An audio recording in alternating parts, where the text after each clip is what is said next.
darating. Heto ang makatabibo na malinis ang hangarin. Pakinggan ng mga lirikong aking sasambitin. Buhay ng bata nangangarap makamit na mithiin. Sa mundong ibabaw mga tao ay iba-iba. Simulat sa pulmusmos na isip ay di alintana. Ang biyayang binigay sa kanya ng Panginoon. Sa kanyang palad palagi mga dasal ay may tugon. Tila ba sa bawat pag-awit nagmumula sa puso, hindi sa mga labi pagtapak ng entablado. Mga taong binubulong sinisigaw kanyang pangalan. Lubos ang ligaya sa musikang nilalaan. Ngunit sa kabila ng kanyang tinatahak na landas, para bang may kapalit at magulo ang dinaranas. Dating buhay ang simpleng pamumuhay, kundi lang sa pangarap na nagbibigay ng kulay.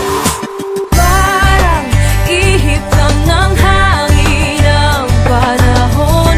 Maraming tatahakin sa bawat yugto.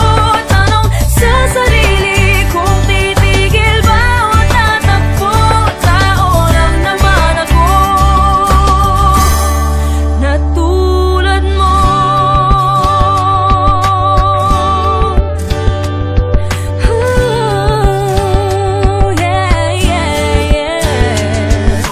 Kay sarap isipin ang pangarap na tinatamasa. Parang panaginip ang lahat, ika'y sagana. Ngunit hindi kayang iwasan ang mapanghusga na para bang tuwang-tuwa kapag ika'y nadarapa. At minsan, tinamaan nga naman ni Cupido. Para bang nasa langit, subalit naging komplikado. Iniwang nakalutang at tuluyang nag-iisa. Paulit-ulit ang tanong, sino ba ang nagkasala? Nagtiwala, kasalanan bang damdamin ay tapat? Yun ang akala. Ako pala'y hindi pa rin sapat na magdama. Mga sugat, mahirap mawala hanggang sa pumatak na lang ang